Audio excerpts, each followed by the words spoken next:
Bonjour Philippe, bonjour à toutes et à tous. En cette veille de Shabbat Béchalach, Shabbat qui porte le nom de Shabbat Shira, le Shabbat du chant.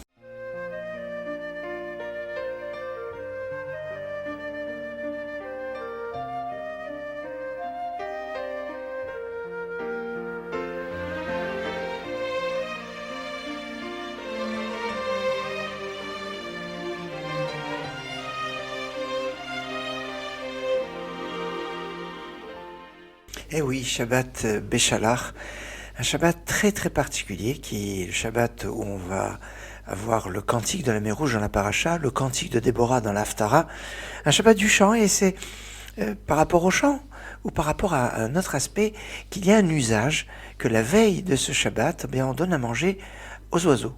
Pourquoi donner à manger aux oiseaux?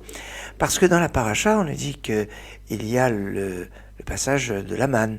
Et la manne, ils ont eu double part la veille de Shabbat, pour que Shabbat, il n'y ait pas de manne, parce que Moshe avait annoncé que la manne tomberait tous les jours, sauf le Shabbat. Pourquoi elle ne devait pas tomber le Shabbat? Parce qu'on n'a pas le droit de transporter le Shabbat. Et oui, l'interdiction de transporter est une interdiction fondamentale, et c'est pour ça qu'il devait avoir double part la veille de Shabbat, et pas de manne le jour du Shabbat. Malheureusement, il y a eu certaines personnes qui voulaient un peu faire mentir Moshe, et ils se sont abstenus de manger leur manne qui était prévue pour eux pour le Shabbat, et le soir ils ont déposé la manne qui normalement tombait tous les matins, et ils l'ont sorti, et ils ont mis pour que le lendemain matin, en sortant, ils trouvent cette manne en disant: tiens, voilà, Moshe s'est trompé, voilà, nous on a bien trouvé de la manne, et donc la manne est bien tombée aussi le Shabbat. Manque de chance pour eux, les oiseaux avaient mangé cette manne, et donc ils sont sortis, et ils n'ont pas trouvé la manne qu'ils avaient déposée la veille. Et c'est pour cela, en mérite pour ces oiseaux qui avaient mangé la manne, pour authentifier la parole de Moshe, on donne à manger aux oiseaux. Alors on ne peut pas le donner pendant Shabbat, parce qu'il y a les problèmes de Hotza, problèmes de portée, mais même si on a un jardin et qu'on pourrait donner à des oiseaux, alors comme ce ne sont pas nos propres oiseaux, on ne peut pas les nourrir pendant le Shabbat. Alors on donne à la veille de Shabbat, mais c'est intéressant parce qu'on donne à manger aux oiseaux, et les oiseaux sont connus pour être des chanteurs, des rossignols, et c'est le Shabbat du chant. Alors le lien entre le chant, le Shabbat, les oiseaux, la manne, il y a une relation intéressante, une relation qui est encore plus remarquable par le fait que nous sommes dans la semaine où il y a Tou Bishvat, ce sera dimanche soir, lundi, un jour de Tou Bishvat, et qui est le nouvel an des arbres, un jour très très particulier, très spécial, puisque ça commémore pas un événement historique particulier, le 15 Av, non, il ne s'est rien passé de spécial, c'est pas un jour où il y a une mitzvah. Non, on consomme des fruits, ça c'est une institution que les Chachamim de Tzfat, de Safed, les kabbalistes notamment de Tzfat ont instituée, mais il n'y a pas une mitzvah spécifique liée au 15 Av, au 15 Shvat, pardon, et pourtant, on a un lien qui peut être remarquable, parce que c'est le jour qui est lié avec la terre d'Israël. Ah tiens, avec la terre d'Israël qui est louée à travers 7 espèces. D'ailleurs, le jour de Tou Bishvat, il est conseillé d'essayer de trouver les fameuses 7 espèces, notamment les 5 fruits qui font la gloire de la terre d'Israël, dans lesquels on trouve le raisin, la figue, la grenade, l'olive et la date. Et c'est très remarquable parce que on a dans la paracha le passage à mer Rouge qui arrive au 7e jour de Pessah. Et le Pnei Menachem, le rabbi de Gour, fait un rapprochement intéressant entre les 7 espèces qui font la gloire de la terre d'Israël, donc il met en exergue pour le jour de Tou Bishvat, et les 7 jours de Pessah. Regardez, c'est assez intéressant. Le premier jour de Pessah, c'est le jour où on mange la matzah. C'est une mitzvah fondamentale de manger la matzah. La matzah, on pourrait la faire avec 5 céréales possibles, mais en général, la matzah, on la fait avec du blé. Et on va faire pas avec une autre céréale que le blé. Le blé, c'est la première des 7 espèces qui font la gloire de la terre d'Israël. Eretz Rita. La deuxième, c'est Seora. C'est l'orge. L'orge, c'est le 2e jour de Pessah, puisqu'il y a l'offrande du Homer, qui était une offrande de mesure d'orge, qui était offerte, Et c'est de l'orge. Tiens, alors là, on a déjà quelque chose qui est intéressant. Le premier jour, le blé, le deuxième jour, l'orge. Et puis alors, le troisième jour, n'oubliez pas que quand les enfants d'Israël étaient en Égypte au moment de la sortie d'Égypte, ils avaient fait la Mila avant de sortir. Et le troisième jour après la Mila, on le voit à propos des gens de Shechem, c'est un jour qui est douloureux, c'est un jour où on a mal. Alors on a mal, c'est comme une sorte de plaie, Negef. Et Negef, c'est les mêmes lettres que Geffen. Geffen, c'est la vigne. Tiens. Alors, ça c'est le troisième jour avec la vigne. Le quatrième jour, on nous dit que Moshe avait ordonné aux enfants d'Israël de faire marche arrière. Non mais attends, on sort d'Égypte. Non. Il fallait un peu brouiller les cartes vis-à-vis des Égyptiens. Et ils vont à Pi-Hahirot, ils vont en arrière. Et ils ont eu confiance en Moshe. La confiance dans les Chachamim est symbolisée par la figue. La figue qui est la notion de la patience, et celui qui sait être patient à la figue, bien pourra manger de la figue. Le cinquième jour de Pessah, il ne s'est rien passé. C'est un jour qui est vide. Alors, qui est vide, ça nous fait penser vide, plein. Eh bien, on nous dit que même les moins prestigieux parmi les enfants d'Israël sont pleins de mitzvot, comme la grenade. Rekanim, mais les mitzvot karimon, ça c'est la grenade, 5e espèce. Après, ils sont la veille le 6e jour, c'est la veille du passage de la mer Rouge. C'était un jour qui était très dur, parce qu'ils ont les Égyptiens derrière, la mer devant, aucune solution. Certains, par désespoir, se disent on va se jeter à l'eau, d'autres vont dire on va retourner en Égypte, d'autres vont crier. C'est un peu le désespoir amer comme l'olive, et qui peut être exprimé ici. Enfin, le 7e jour, c'est le passage à la mer Rouge. Et au passage à la mer Rouge, eh bien, c'est la douceur qui va s'exprimer. On sait que quand ils étaient en plein milieu de la mer Rouge, il y avait des sources d'eau douce qui étaient là. C'est comme la douceur ou de vache, comme le miel ou de vache. Eh bien, c'est quand on parle du miel dans les 7 espèces, c'est le miel des dates. Et c'est intéressant parce que Udvash, c'est la même valeur que Yavesh, qui veut dire sec, qui sont passés à pied sec au milieu de la mer. Alors, c'est remarquable, cet aspect de ces 7 jours de Pessah, avec le 7e jour qui est en correspondance avec la paracha Béchalar, et les 7 espèces qui font la gloire de la terre d'Israël, qui sont liées avec ce jour extraordinaire qui est le jour de Tou Bishvat. Le jour de Tou Bishvat, le jour Tou, c'est tête Vav, ça veut dire le 15 Shvat. Alors, comme on a dit, c'est un jour où il ne s'est rien passé, mais pourtant, c'est un jour que l'on peut relier notamment aux 3 fêtes du mois de Tishri, qui passent par Rosh Hashanah, Kippour et Sukkot. Alors comment ça peut fonctionner ? Eh bien, on sait qu'on peut retrouver un parallèle entre les mois de l'été et les mois d'hiver.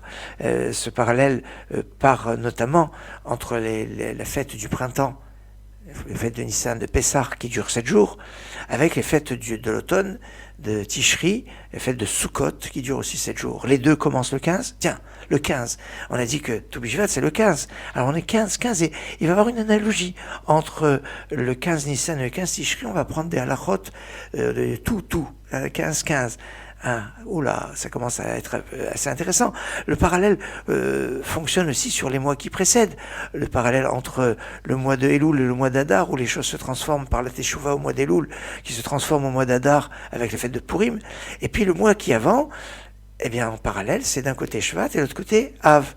Et comme le mois de Shvat, comme le mois de Av, eh bien le 15 de ce mois, il y a un jour de fête qui est un peu spécial, qui est particulier.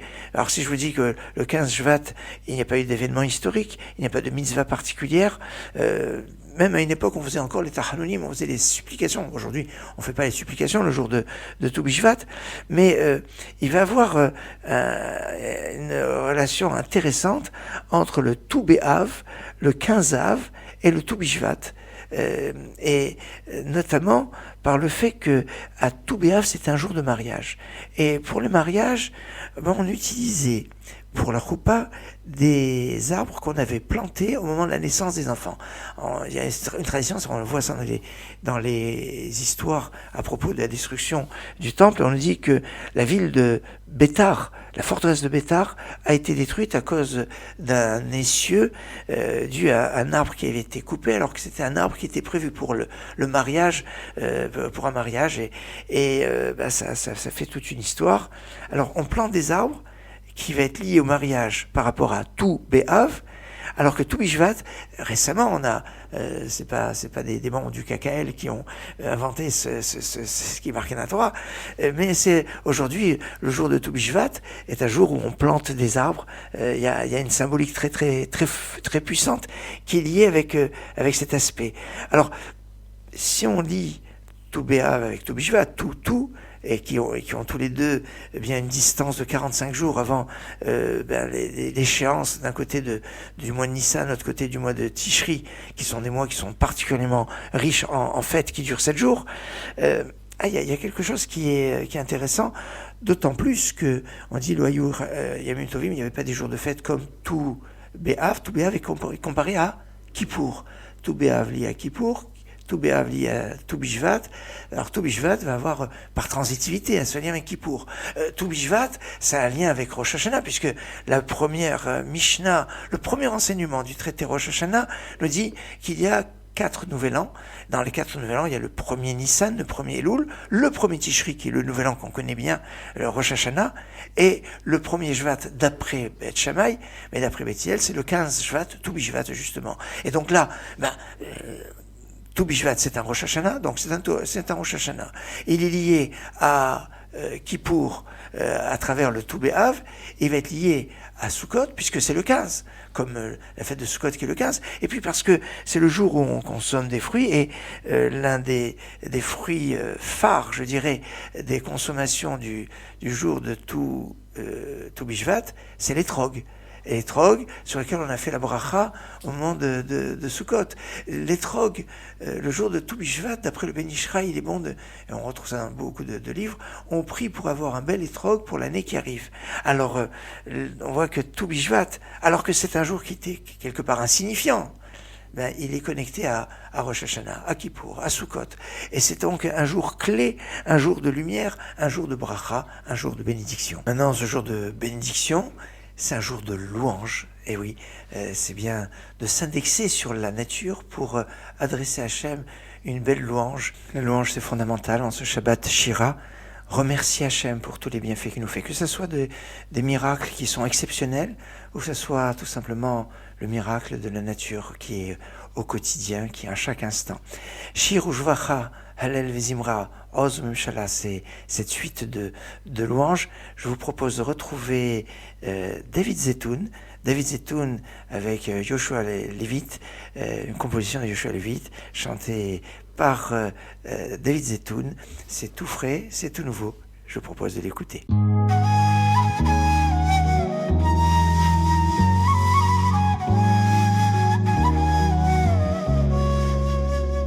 שיר ושבח, הלל וזמרה, עוז ממשלה, נצח גדולה וגבורה, תהילה ותפארת, קדושה ומלכות, ברכות והודאות, לשמך הגדול והקדוש ומעולם ועד עולם אתה אל.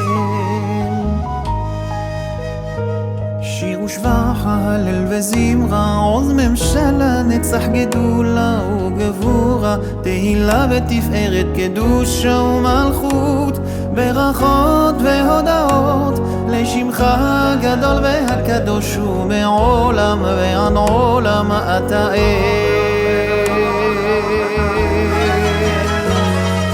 כי לך טוב להודות,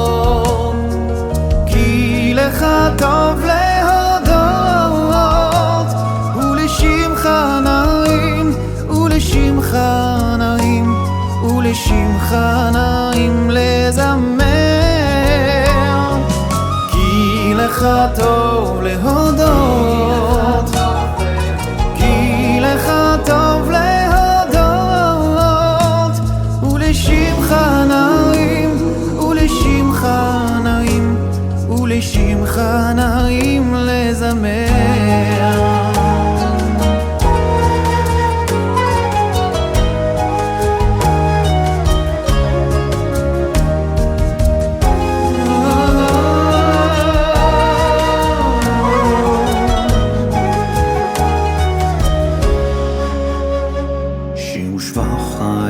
זמרה עוז ממשלה נצח גדולה וגבורה תהילה ותפארת קדושה ומלכות ברכות והודעות לשמך הגדול והקדוש ומעולם ועד עולם אתה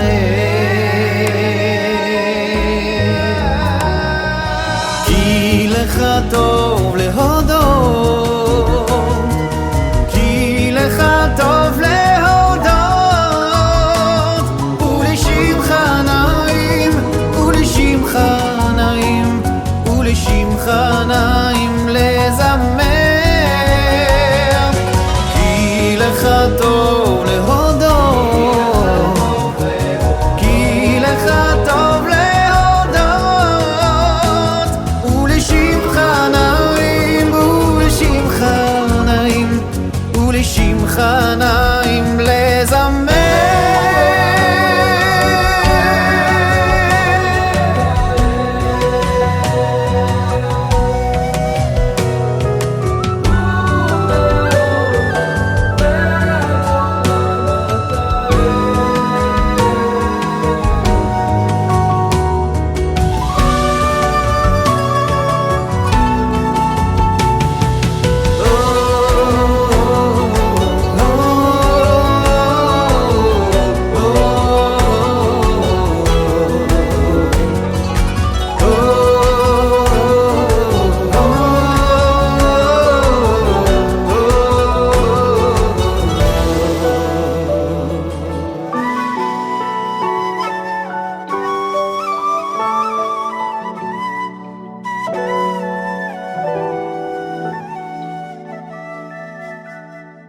C'était David Zetoun. Alors, le jour de Tou Bishvat, comme on a dit, il n'y a rien de particulier. Alors c'est vrai qu'il y a ce seder qui est qu'on retrouve, les premières mentions, c'est le Rav Soussan, Rav Issachar Soussan, originaire du Maroc, et qui vivait à Tzfat, qui est venu en Israël, qui est monté en Israël, et qui vivait à Tzfat en contemporain du Harizal, contemporain de Rabbi Yosef Karo. C'est intéressant, Rabbi Yosef Karo n'a fait aucune mention de minhagim, de tradition concernant le Tou Bishvat.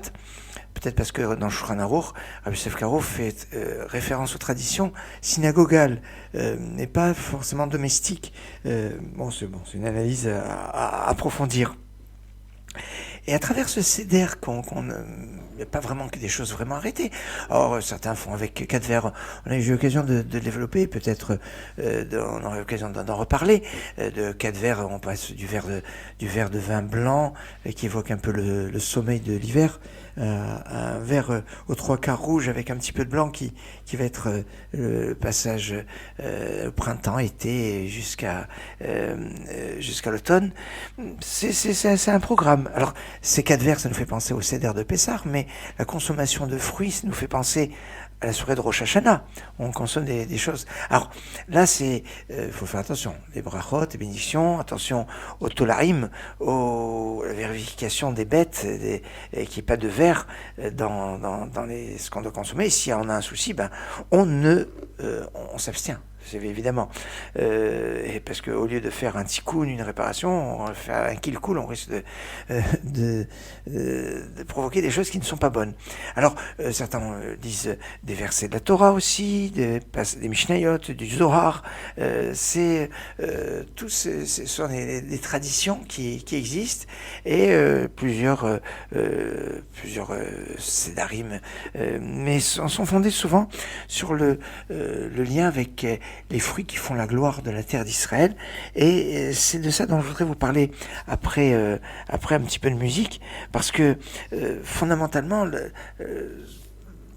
Tou Bishvat, ça a une incidence surtout halachique, c'est vrai, mais pour les prélèvements, les dîmes, il y a les dîmes. Les dîmes, c'est-à-dire on prélève le dixième. C'est dans les prélèvements, il y avait d'abord la terouma, qui est un prélèvement qui allait au Kohen. Celui-là d'Aminatora, il n'avait pas de mesure, mais en général c'est de 2%.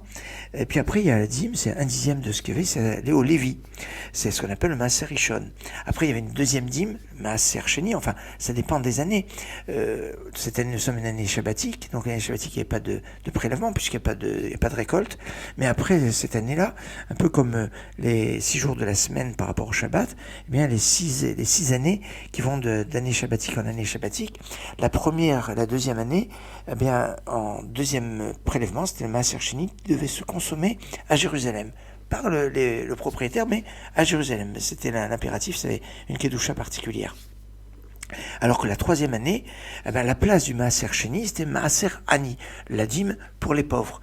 Et après, ben, la quatrième et la cinquième année, rebelote Maaser Sheni, à manger à Jérusalem, et la sixième année, la dîme pour les pauvres. C'est pour ça qu'il faut savoir quelles sont les dates de référence pour savoir à quelle année on se réfère, et on ne doit pas prélever d'une année sur une autre année. Il y a encore d'autres incidences, mais on va repartir un petit peu en musique avec Uriel sur la Shira, le cantique de la Méroute.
נשפתם ברוחך יסמוים צללו העופרת במים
هلو فدا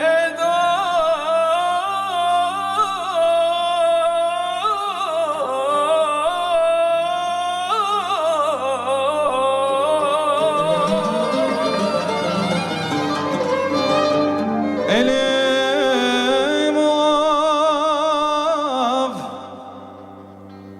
يحظم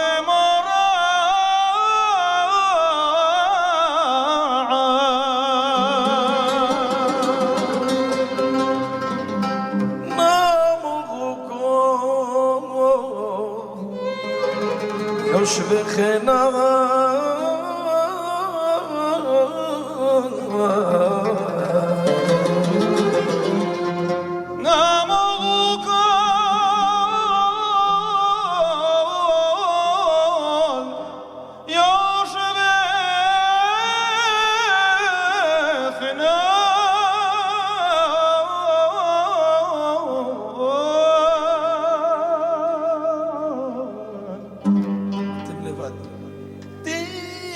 Oh